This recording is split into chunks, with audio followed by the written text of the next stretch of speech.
Just to mention, there are light and dark theme presentations available, so feel free to check those out. Once again, my name is Miloš Jovanović. I'm an accessibility consultant and a QA engineer at QSX Software, and we're based in Novi Sad, Serbia. I'm a Caucasian male in my 30s with short brownish hair and a short beard, and I'm happily wearing my Cypress Conf t-shirt as we have a couple of warm days at this tail end of a summer here.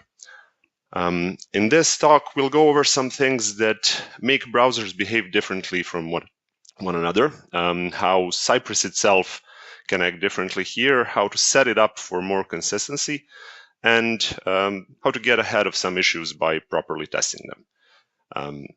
The first thing, sorry for that jitter, the first thing is to understand while modern browsers are working towards supporting the same standards and same features fairly quickly, the engines these browsers are built on are still different, and they all have their own quirks.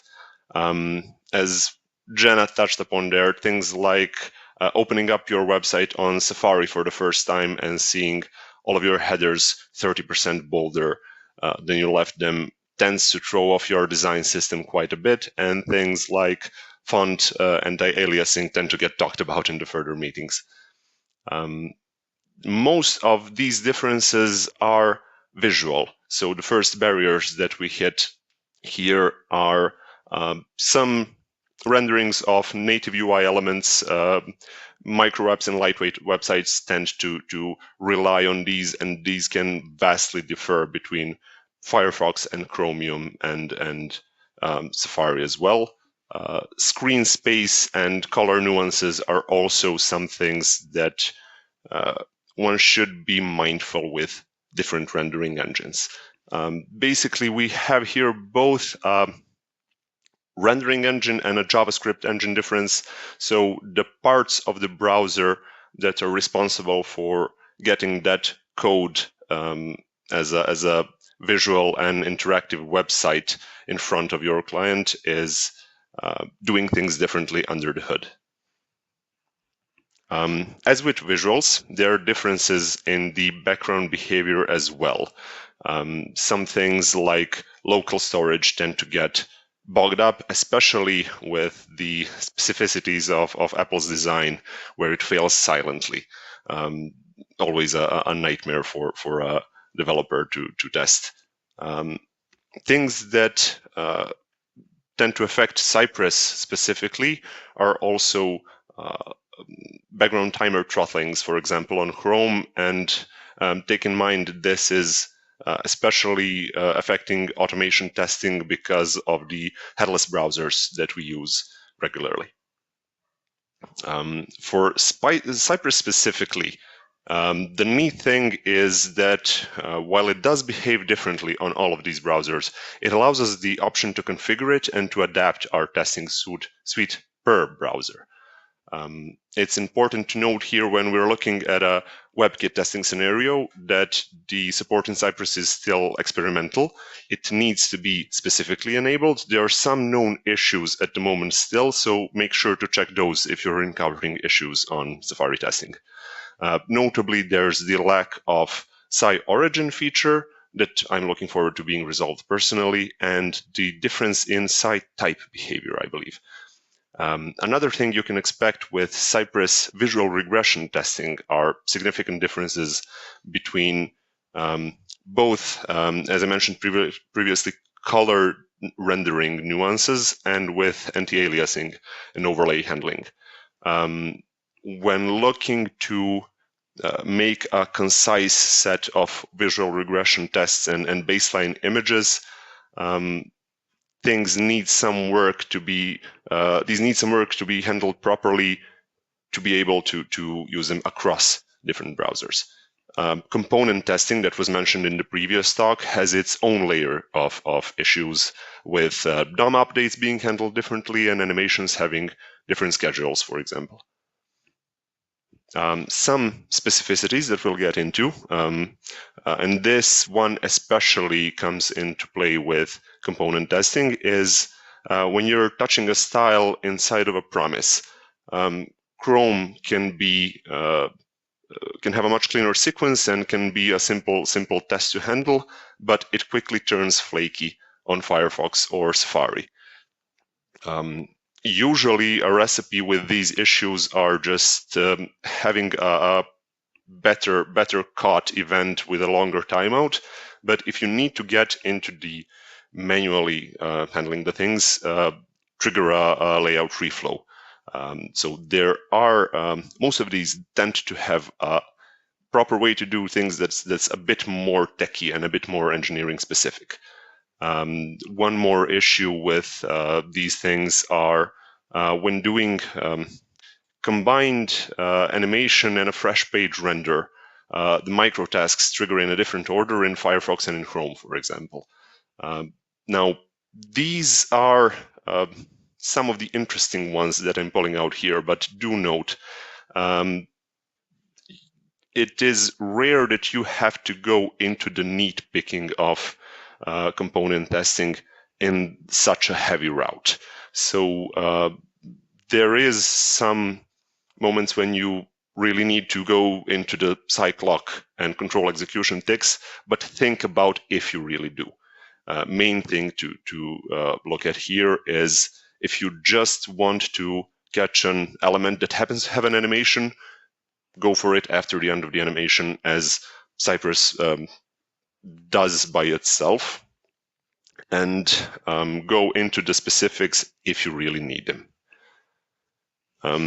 To avoid things that tend to pop up most commonly, we have those Cypress-specific Cypress-specific settings that we mentioned previously.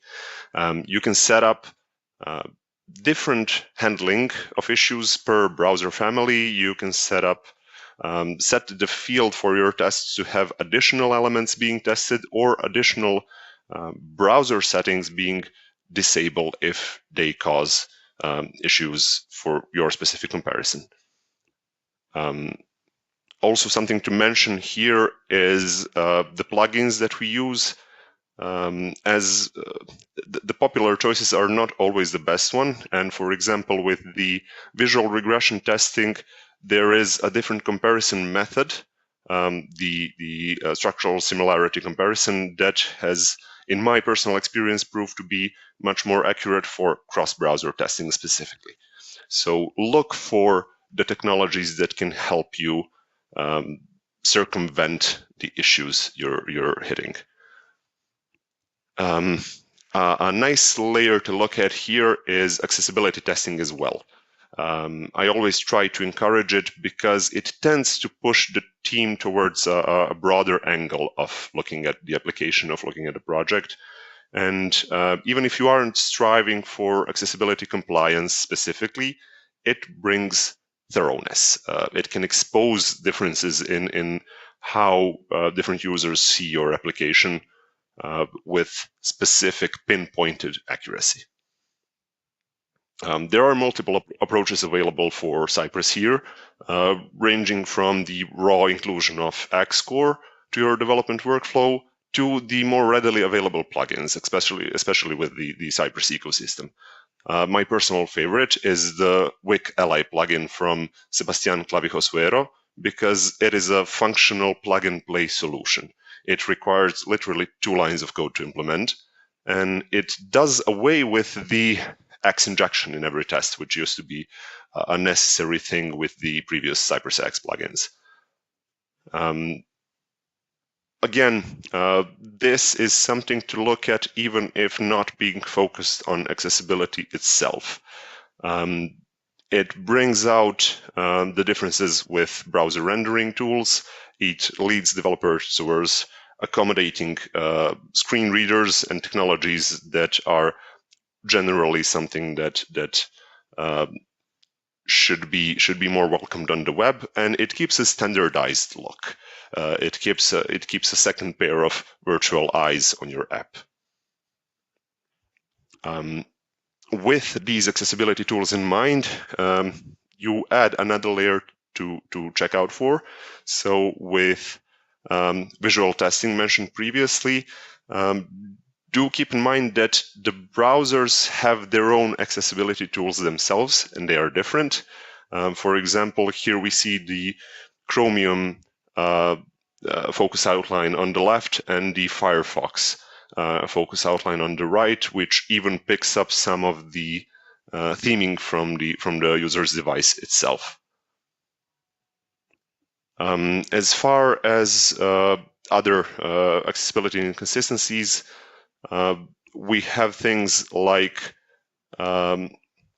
when looking outside of the automation scope, when looking at testing your app and using your app manually as well, you have different behaviors from different regularly used tools that are important to be mindful of. For example, the role switch attribute behaves completely differently on Apple and Mac devices. And such things are good to keep in mind when opening up to a wider suite of audience. Some takeaways here. When looking at cross-browser testing, once more, check if you need to go into smallest details, or if you can stay on a higher level, if you can abstract a test and do a couple of browser-specific settings with Cypress to avoid the issue that you're hitting with the flaky test. One amazing tool that you can use, and most of us do, is Can I Use Website, to check for specific technologies like CSS features, stuff like that, on how they are supported and from which version of which browser are they supported. Another thing is the accessibility counterpart to that with Support.io, and looking at the future, there are emerging technologies to look out for as well. We have the Servo Rust browser from Mozilla. We have the Ladybird browser, an independently developed one that uses its own web engine, coming in 2026, hopefully. And we have some newly developed features like the CSS conditional rendering that usually won't have the same adoption rate across browsers. So if you want your website to be cutting edge, be mindful that it might not show up in the same manner for everyone from the get-go. When in doubt, there's the Cypress Discord always. And if any further questions arise that I can answer personally, please ping me on LinkedIn, and thank you for watching this short presentation. Thank you, Miloš. That was such a wonderful comparison of cross-browser testing and what to look out for, where the gotchas are. And I love the inclusion of bringing in accessibility at the end. Shout out to you for the really amazing intro that was very accessible. I think that was super awesome. And the first one I've heard today.